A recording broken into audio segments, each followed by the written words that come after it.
Hello everyone and welcome to the demonstration video for PowerPoint Chapter 3. Alright, so you should know how to make a PowerPoint by now with a couple of the nice visuals we went over in Chapter 2. Now in this chapter we're going to go over some final touches you could add to your PowerPoint just to make it, a little more spicier, and then how to actually present it. So Microsoft PowerPoint has methods in which you could present your PowerPoint, your slideshow, on the current device or on some projector screen, all from the same application. So that's what we're going to go over today.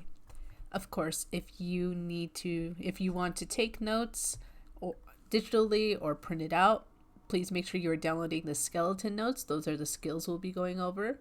And for this presentation, I'm going to have you download the public transportation file. So again, if you want to follow along, test around some of the skills I'm showing you, go ahead and download the public transportation PowerPoint and go ahead and open it up. There we go, and make sure you hit enable editing. Perfect. Oop, there we go. Alright, so again, you should be well acquainted with how to do the theming, styles, transitions for all the slides in your slideshow. But now let's get into something called animations. Okay, if you remember us going over transitions, that was the nice little visual that went from slide to slide. So every time you click the button to go to the next slide, it would do a transition, so transitioning from one state to another. Now, animations are something similar, but this applies to individual objects or placeholders in your slide. So that's anything from the text itself to images, icons, anything that you could click and it has a border around it. You can apply an animation specifically to it. So for example, let's test out the one here for the title. Make sure you select your title. I recommend doing the border around the placeholder to make sure you select all of it. Then go to your animations tab. Now if you want to apply an animation, they're all here with these different icons. If you click the drop down, there's actually different kinds. The ones in the entrance group means that they will appear when you click a button or when something happens. Emphasis means that the placeholder is visible, it exists, but when you click a button or something else triggers it, it'll do whatever the emphasis animation is. Exit is the placeholder is currently appearing, but again, by a click or a trigger, it'll go ahead and not be seen anymore. So let me do just the normal. Here, let's do the fade entrance for this one. And you'll notice every time we add an animation, it goes ahead and adds a little number on the placeholder. I'll explain what that means in a moment, but let's go ahead and test this out.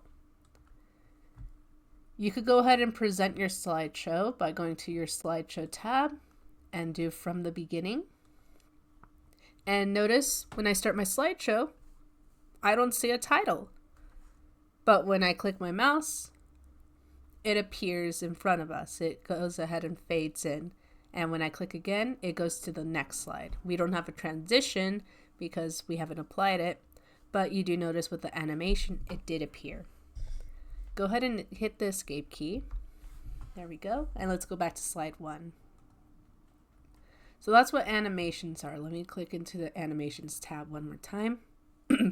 You can make text do different things. Like if I want the subtitle, there we go. I selected the subtitle down here. If I also want it to fade in, I could just apply the fade animation to it. There we go. And now when I present this, so again, let me do slideshow from the beginning. Notice they're not appearing because I added the entrance animations on both. So when I click once, notice the title comes in first, and when I click again, the subtitle comes in. And when I click once more, it transitions to the next. Let me hit the escape key. Okay, and back to slide 1. So notice when I select the Animations tab, it tells me the numbers are the order in which the animations occur. You could adjust when animations occur by looking in your Advanced Animations group and clicking on Animation Pane. You'll see a pane that appears on the right side. I could make it bigger for us to see. And you could see the order in which they are being done.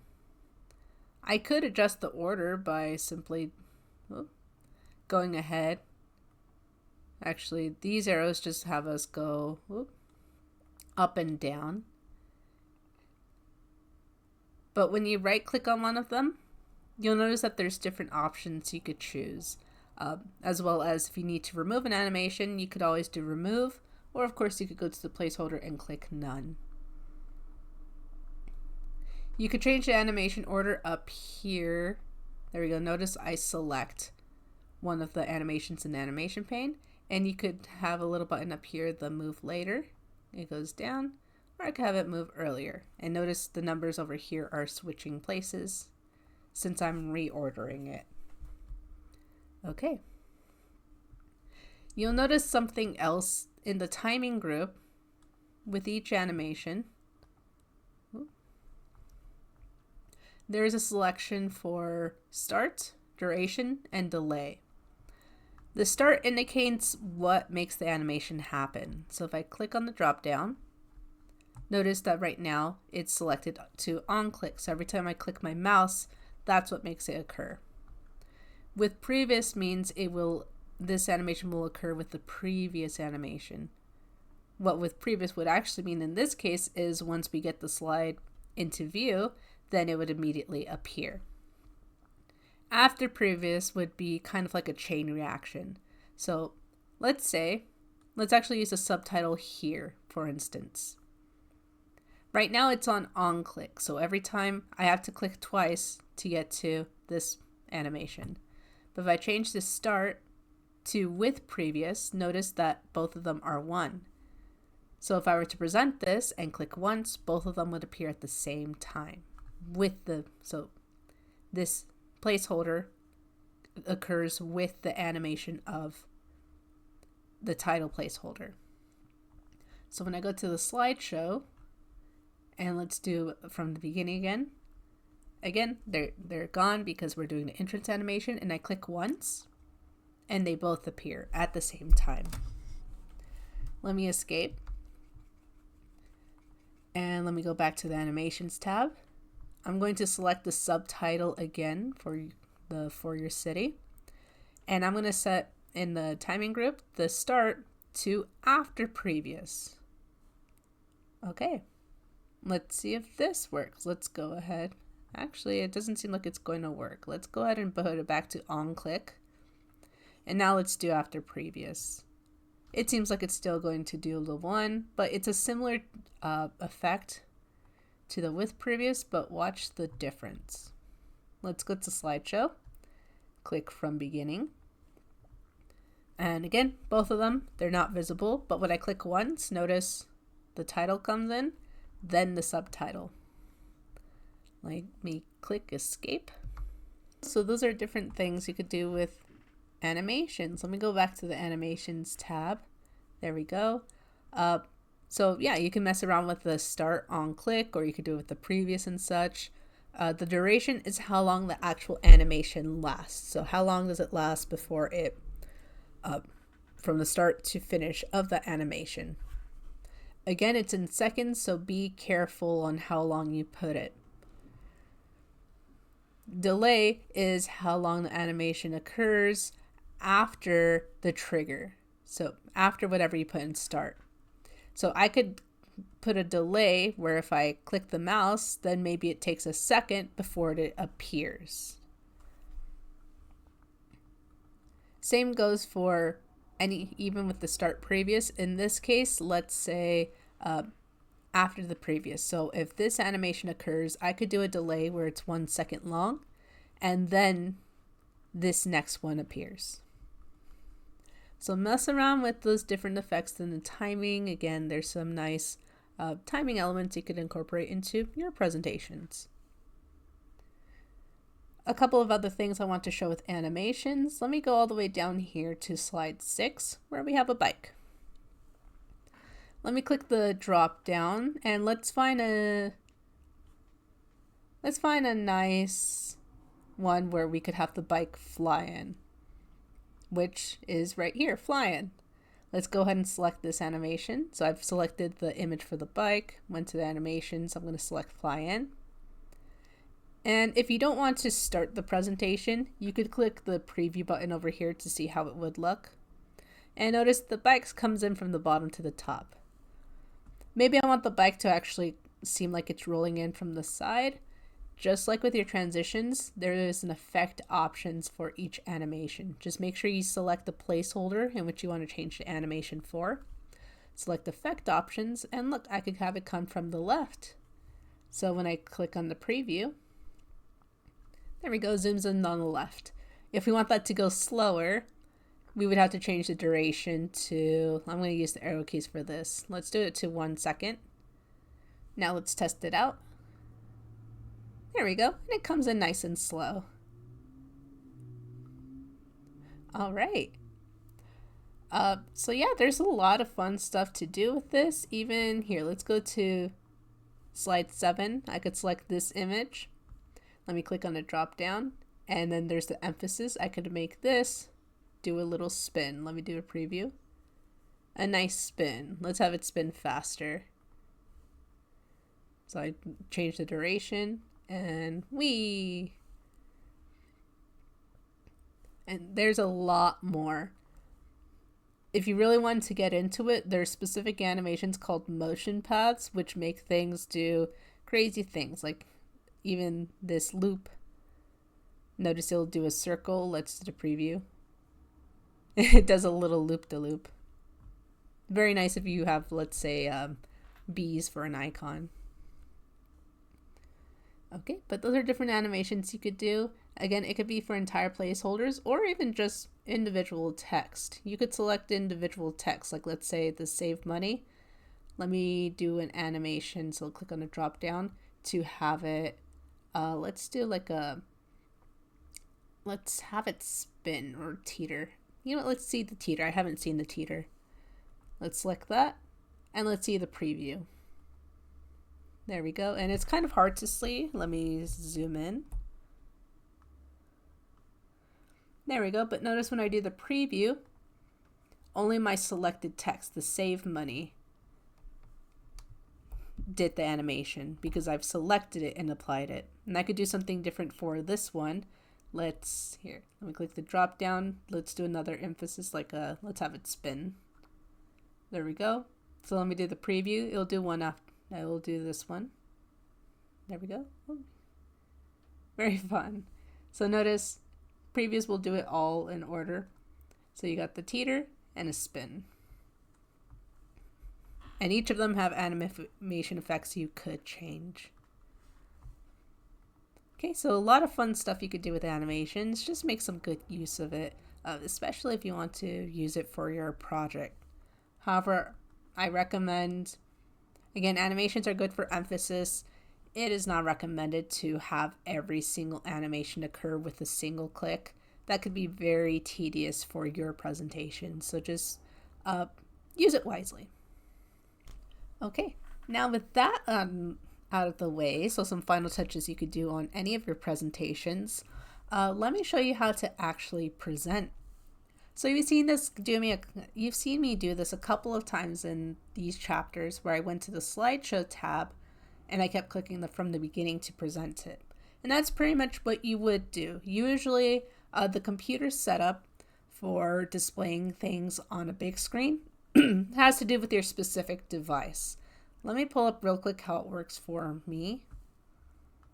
Okay, so real quick, for myself and for most Windows devices, if you type in display into the search bar and the settings pop up, you could go to the system display for your settings, and this is how you would typically arrange for multiple monitors. So right now, monitor 1 is actually oddly, it switched on both sides, but that's fine.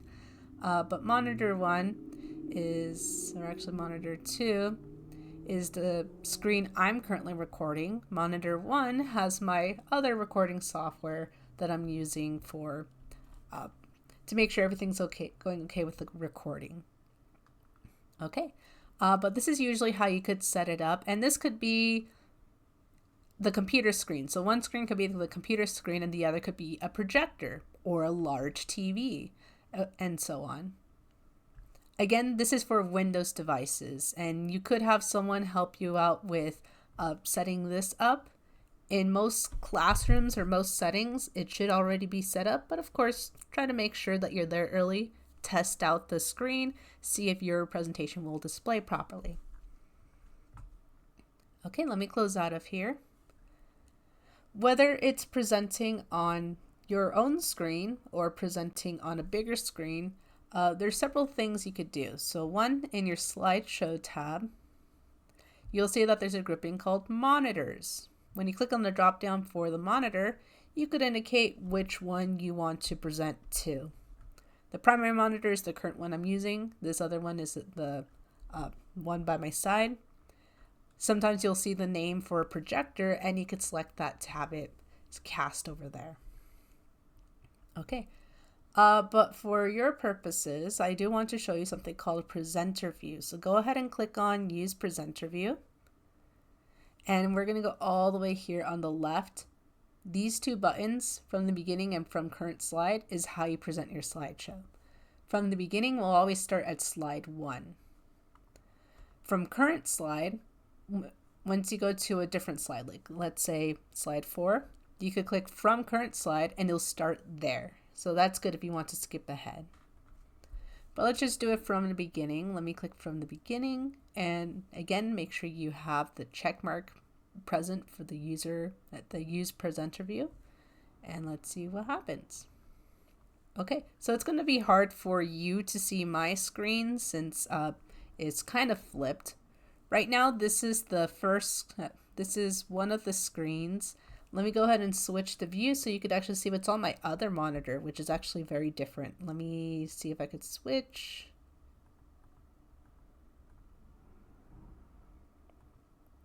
There we go. So I just switched what was supposed to be on each screen, and you'll notice this one kind of looks similar to our presentation, but it's a different setup. This screen is called the presenter view. What it is basically, let's say if you're presenting somewhere where it's the computer up at the very front of the room and the screen is right behind the computer, kind of like a podium, this would probably be the best thing to use. So presenter view gives you, this will be on your device that you're controlling the presentation with. The other screen, which will show this square here, is what will be on the big screen. You could see in this little square at the top right, this is what would happen if you click. So if you go forwards in the presentation. So right now it's blank. If you click, then this next text will appear. So let's try it. You could click anywhere in this screen, or you could use the arrows down here. I suggest clicking into the screen. There we go. And you'll see this is what's currently being presented to the crowd. And you could see the slide here of what would happen if you click next. So let's click next. There we go. And notice this doesn't change because we have some animations. It's saying, hey, there's some animations you want to click through. So let's click. Oh, we have our teeter animation. And let me click one more time so we see, oh, there's another animation. It does a flip. And now you can see with the next slide that you could transition into the next segment. So very nice for your transitions. Some other things you could do is notice down here,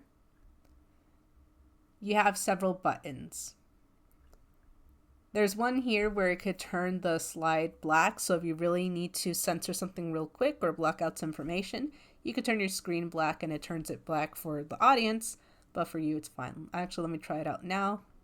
See, it makes it dark, and let me turn it back on, and it's all good to go. Okay. If you're on a presenter view, you'll see over here, there's a little button called pen and laser pointer tools. Go ahead and click on it. and you'll have different options. If you select laser pointer, go ahead and select it. Your screen now becomes a laser pointer, and wherever you point here, or you could move your mouse to the other side of the screen, you'll notice it becomes like a little laser pointer. That would be nice for me to use throughout my presentations, but it's kind of hard to maneuver that way. But there's your laser pointer. If I try to click with my laser pointer, it won't go to the next slide. You'll have to go back to that little button. Right now it looks like a laser pointer, but pen and laser pointer tools.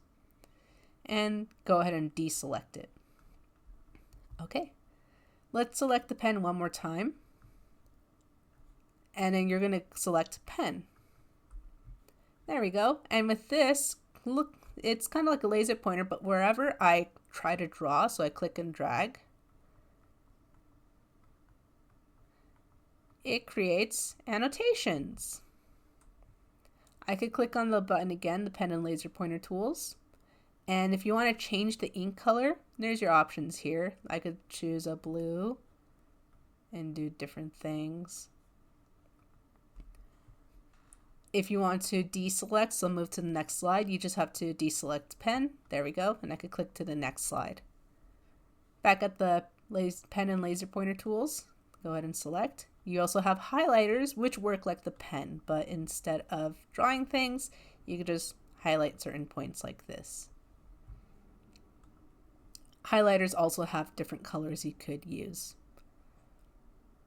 Let me do the pen. Let's do a nice, here, let's make a flower, if I could make one. There we go. Let me deselect. If you need to erase anything, you could either click on the erase all ink on the current slide. It'll get rid of all of the markings you made. Or you could do the eraser and just erase different things. Like maybe I don't want the flower anymore. Just remove the flower. So kind of like drawing over it, but with this eraser. And let's deselect it. Okay. If you don't have the presenter view, that's fine. You could click anywhere in the middle of your screen. Actually, here, let me switch to the presenter view and the slideshow so I could show the actual slideshow. There we go. But if you don't have the presenter view, this is how your screen will look. You'll notice you still have the buttons down here on the bottom left that you could use. But if you want to use annotations, just right click anywhere in your screen. And then you'll see the pointer options. And you could go ahead and select one of these, like a pen. There we go, smiley face. If you want to go back to normal click, right click anywhere on the screen, go to your pointer options, and then deselect the pen. So you got to select it again. Perfect. And then you can keep going with the rest of your presentation, or you could click escape. There's an animation. And when you try to click out of your presentation, it'll ask, do you want to keep your ink annotation? So anything that you drew could actually be kept with the slides. For your project, you want to do keep. And if you do keep, notice, like in slide 2, that's when I did all my drawings. It keeps it as objects. You could keep it there, especially if those are notes you wanted to include, or you could delete them. It's up to you. Okay. But that's the presenter view. Again, this presenter view is good if you have two screens, one in which you're managing the presentation, another which is projecting the actual presentation. But if you don't have two screens, maybe it's just being mirrored or you're just showing on your single laptop, you don't have to do the presenter view. You could just deselect it from the beginning and it just shows up like this. Okay. So one last thing, and you probably noticed when we went to the presenter view, let me bring it up one more time. Switch my screens. There we go. You'll notice that there was this big section here called click to add notes. And you could click in here and add in notes for yourself. Maybe you're saving simple mementos during the presentation. But let me click escape to get out of here. You'll see, let's go to slide 3. you'll see down here on the bottom of the slide, there's a section called Click to Add Notes. And you could actually make it bigger by clicking and dragging its border up. This is called the presenter notes, and this is very nice. Again, if you're using the presenter view, this would be nice to have if, let's say, you want to include very specific details that you may miss on, or just simple notes to help you throughout the presentation. So things like, you could say bus fare of many so-and-so dollars. You could indicate specific locations, type out some notes. And the fun thing about this is, again, when you go to presenter view, go from beginning. Let me switch the screen. There we go. You'll see once I go to each slide. So let me use these arrows down here to go from slide to slide. We have to get through the animations.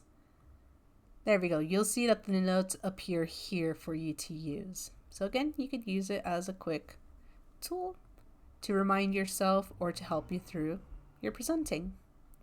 And you could still include it. Again, sometimes we may get notes from people or students that you could just include here, refer back to. Let me hit escape. All right. Presenter notes, you could edit with the font and paragraph options, just like kind of a mini Word document, but you can make good use of it. All right. So that's for presenting your slideshow. One final thing. So just something that can maybe assist some of you when it comes to if you want to record a presentation is, let's go back to the slideshow tab. There we go. And you'll see here in the setup group, there's rehearse timings and a record button. The rehearse timings is actually a nice tool to be able to go through the presentation. So it'll act like a normal presentation. It'll start from the very beginning. But what it'll do is when you end, it'll show you the timings for you did for each of the slides. So especially if you have the time presentation or you want to make sure you're staying on pace, this would be a good tool to use. Recording. Here, let me hit there's also another tab here called record, which does the same. Oh, it's going through a tutorial. You could go through the tutorial if you would like. But if you go to the record tab, this is probably the best thing to do. These buttons act like presenting your slideshow pretty normally, but it will do a recording of you going through the slideshow and also speaking. So if you have a microphone or even a webcam, it could go ahead and set that up for you and record along with you doing the presentation. And again, it will automatically show the screen in which you are flipping through. Any of your annotations, your laser pointer, and of course, the biggest thing is just make sure that your microphone is on, that you could hear your voice in the presentation. Webcams, that's up to you, or if it's expected from you from your work and such. Okay, but with that out of the way, you should be all set to creating and presenting a slideshow. Make good use of this, and of course, if you have any further questions in the future, feel free to reach out to me. All right, thank you.